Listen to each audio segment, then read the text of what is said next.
안녕하십니까? 정성산 TV입니다. 지금 북한 상황은 아주 심각합니다.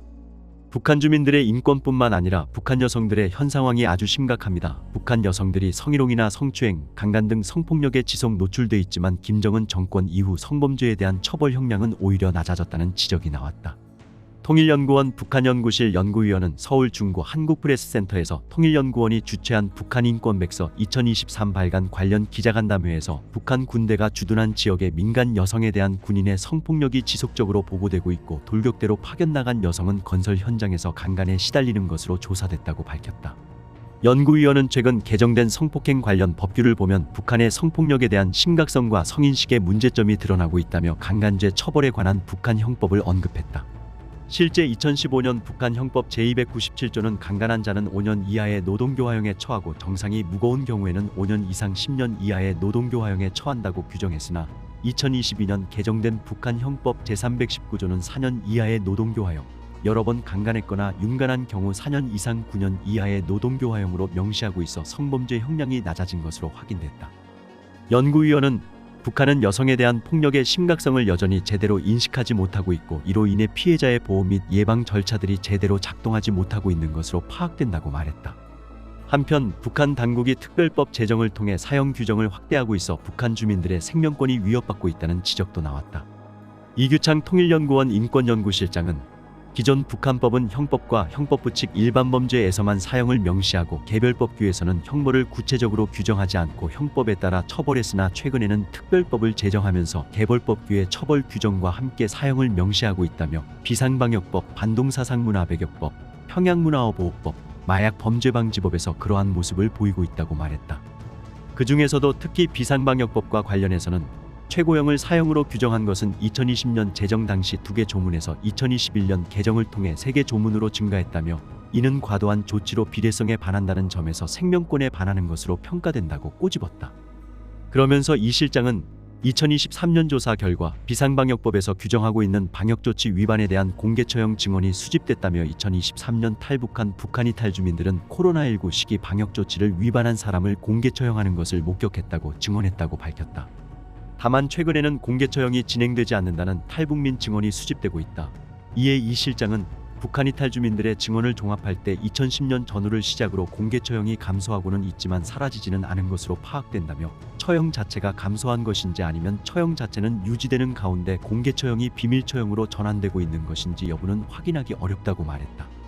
이밖에 이우태 통일연구원 국제전략연구실 연구위원은 2023년 조사를 통한 탈북민 증언을 토대로 김정은 정권의 식량증산 정책인 포전담당 책임제가 정책 취지에 맞지 않는 운영, 현실을 고려치 않는 과도한 생산계획, 간부들의 만연한 부패 등으로 인해 성과를 내지 못하고 북한이 지속적으로 식량 부족 상황을 겪게 되는 원인으로 작용하고 있다고 지적했다.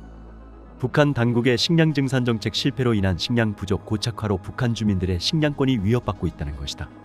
이어 이우태 연구위원은 2023년 조사에서 다수의 북한 이탈 주민들은 북한에서 식량 배급이 전혀 없었다고 증언했으며 일부는 북한에서는 식량 배급제가 붕괴돼 더 이상 무의미하다는 증언을 한 점을 보면 북한의 식량 배급 시스템에 심각한 문제가 발생한 것으로 보인다고도 했다. 또 그는 우선 당 간부와 지배인, 보안원, 보위원 등 사회 권력층에게는 일반 노동자나 농장원 등에 비해 상대적으로 배급이 잘 이루어지고 있는 것으로 보인다며 불평등한 배급을 문제점으로 지적하기도 했다. 이어 북한군 여성들이 남성들도 주저하는 어려운 건설 노동에 변변한 건설 장비나 노동 안전보호 장비 하나 없이 맨몸으로 동원되는 것이 과연 보편적인 인권에 부합되는가 하는 내용이었습니다. 하지만 더 심각한 것은 북한군 여성들이 폭행과 각종 성범죄에 노출되어도 감히 말할 수 없는 것이라고 탈북민들은 말하고 있습니다. 특히 남성과 여성이 혼합으로 이루어진 혼성부대에서는 폭행과 성범죄가 발생해도 북한의 이를 처벌할 수 있는 법조항도 미비한 데다 피해자들은 혼자 아픔을 감내해야 한다는 사실입니다. 최근 세계 동영상 사이트에 공개된 북한 관련 영상 가운데 북한군 여성 군인들의 모습이 적지 않게 등장합니다. 남한의 동아대학교 강동환 교수가 운영하는 유튜브 동영상 통생통사에는 국경경비대 남성들과 여성들이 함께 김매기를 하고 강가에서 모래를 함께 나르는 모습이 등장합니다. 남성들은 복도 위에 웃옷을 벗고 맨살이 드러나는 러닝구를 입었고 여성들은 옷을 벗지 못하고 꽁꽁 단추를 채운 채 일하고 있었습니다. 그런데 남자 군인들이 여성 군인들에게 장난을 치거나 손을 묶는 모습도 나오고 또 어떤 여성 군인은 군관인 듯한 남성의 우소까지 날라다 줍니다. 그리고 유유히 대우에서 떨어져 다정한 부부인 듯 따로 산길을 따라 걷기도 합니다. 이 영상을 본 미국 탈북 여성 김사라 씨는 북한군에는 고사총 부대나 간호부대, 사령부 직속 전신부대는 여성들로 구성되어 있지만 일반 부대는 남녀가 같이 있는 혼성 부대가 있다고 자유아시아 방송에 말했습니다. 김 씨에 따르면 1990년대에는 이러한 혼성 부대가 드물었지만 요즘은 더 많아진 것 같다고 말했습니다. 대북 소식통에 따르면 최근 남성 군인들이 각종 국가건설과 수해복구에 동원되고 또 1990년대 중반 고난의 행군 시기 출산율이 급격하게 줄어들면서 초모생이 모자라 남성 대신 여군을 전투부대에 배치한 것으로 알려집니다.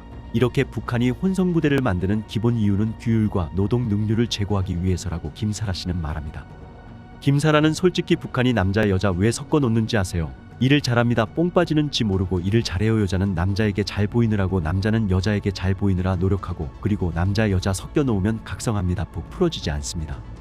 옷차림도 그렇고 그 다음에 솔직히 말해서 중대장, 소대장 별을 단 여성 군인들을 보세요. 얼마나 예쁘게 하고 다니는지 아십니까?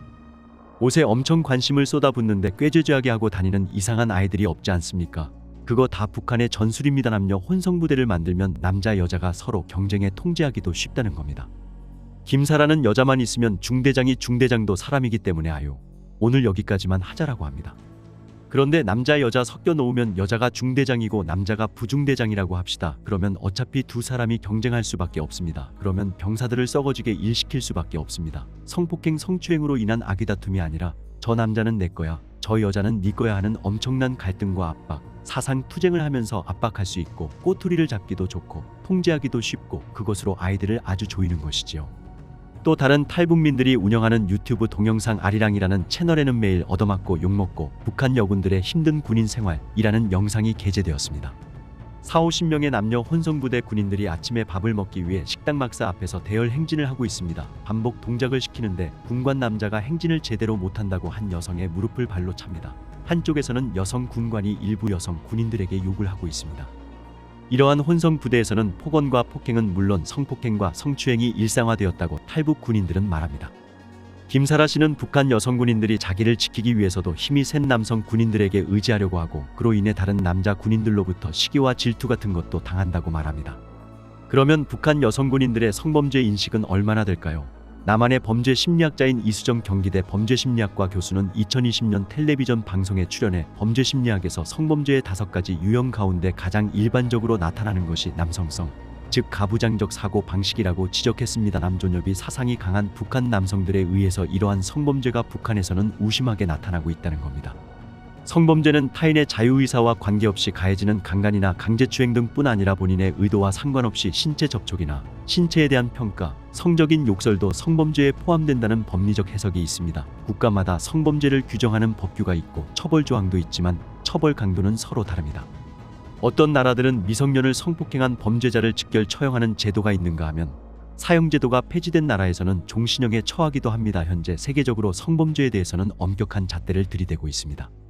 남한을 비롯한 민주주의 국가에서는 여성의 인권이 신장되는 추세에 맞게 성범죄에 대한 처벌도 강해지고 있으며 성범죄 방지와 고충 상담을 위한 민간단체들 많습니다. 지난해 남한에서는 권력형 성범죄에 연루된 유력 정치인이 목숨을 끊는 사건이 발생했고 대통령 후보로 유력하게 거론되던 정치인은 감옥살이를 하고 있습니다. 미국에서도 미투 운동이 벌어지면서 유력 재력가나 정치인들이 하루아침에 몰락하는 모습을 종종 볼 수 있습니다. 미투는 영어로 나도 당했다는 뜻으로 인터넷 소셜 네트워크 서비스 상에서 성폭력 피해 여성들이 고발하고 아픔을 위로하고자 시작된 운동입니다. 하지만 인터넷이 들어가지 않은 북한의 상황은 어떨까요? 북한 여성들은 버스나 기차칸에서 남성들이 신체에 접촉하거나 신체의 특정 부분에 대해 평가하거나 성적인 수치감을 주는 욕설도 성범죄에 속한다는 사실을 모르고 있습니다. 남한에 정착한 한 탈북 여성은 북한에서 여자들은 버스에서 남자가 성추행을 해도 말하지 못하는 분위기라고 말했습니다.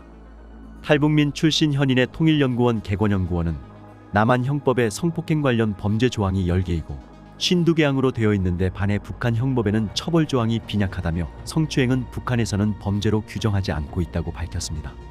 북한 형법에도 성폭행 등에 관한 처벌 조항이 구체적이지 않기 때문에 성범죄 가해자들은 파렴치하게 되고 피해자들은 호소할 수 없다는 것입니다.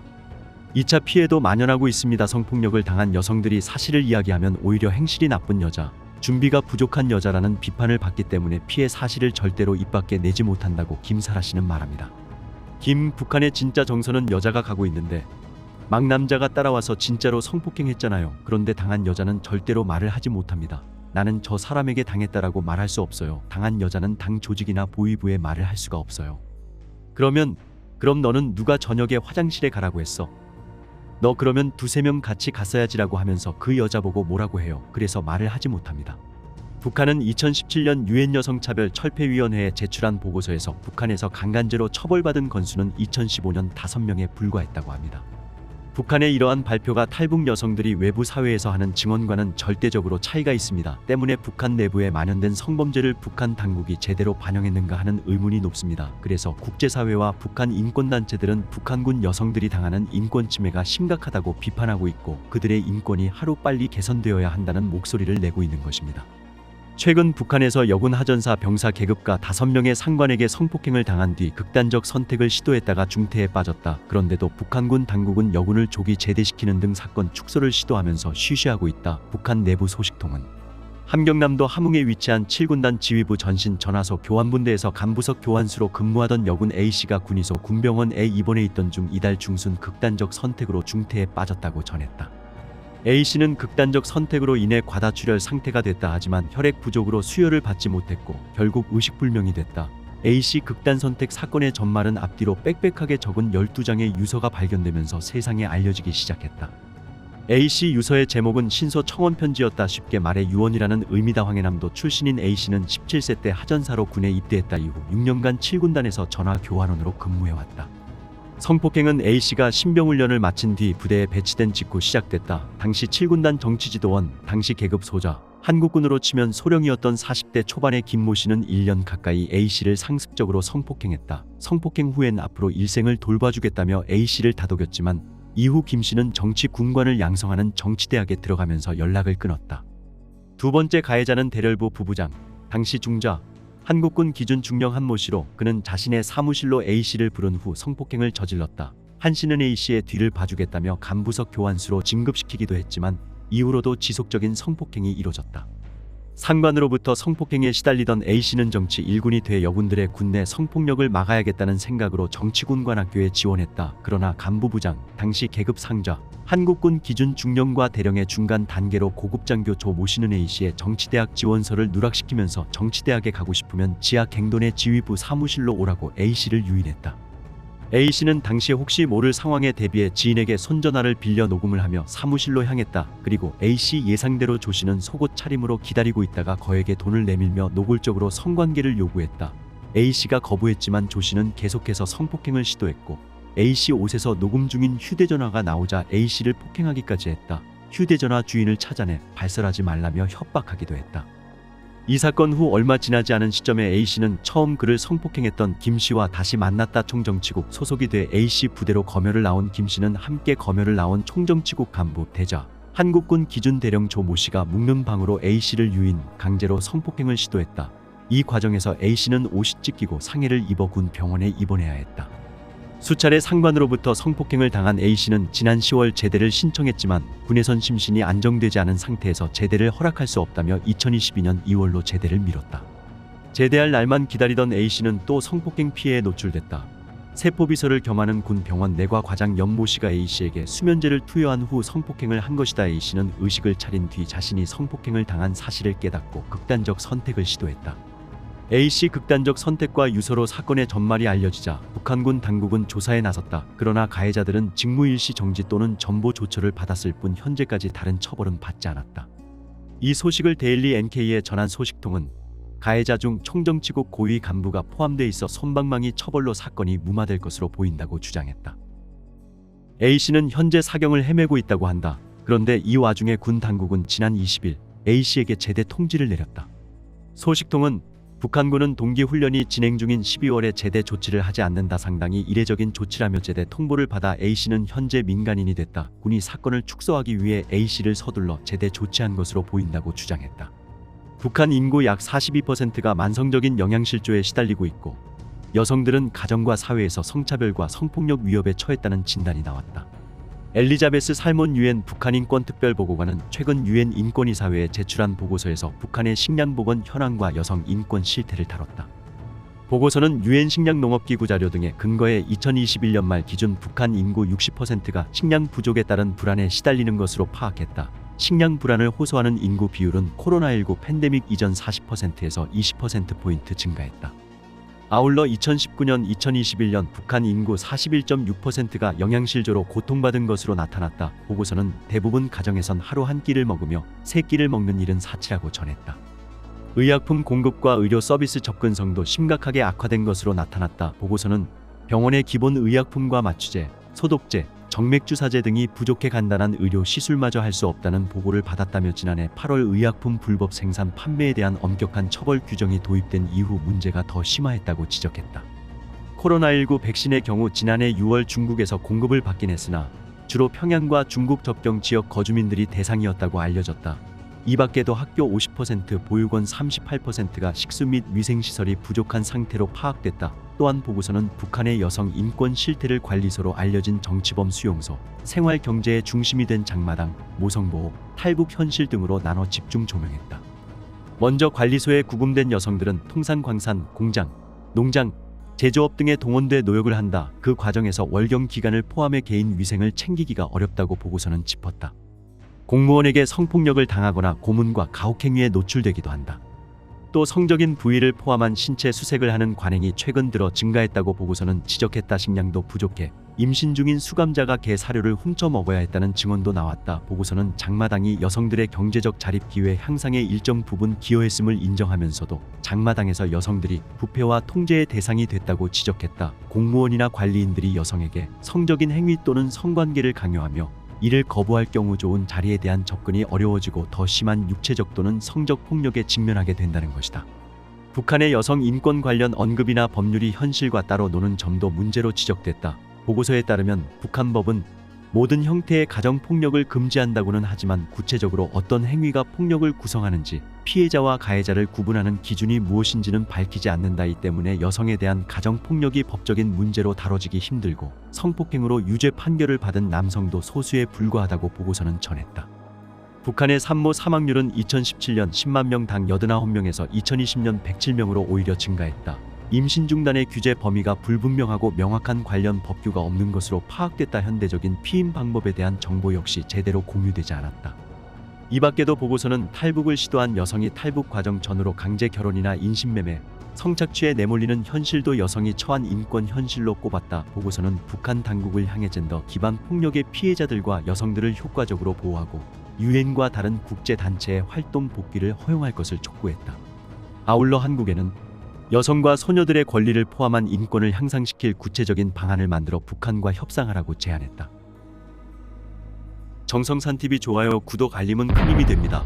후원해주시는 모든 분들께 가열차게 멸공.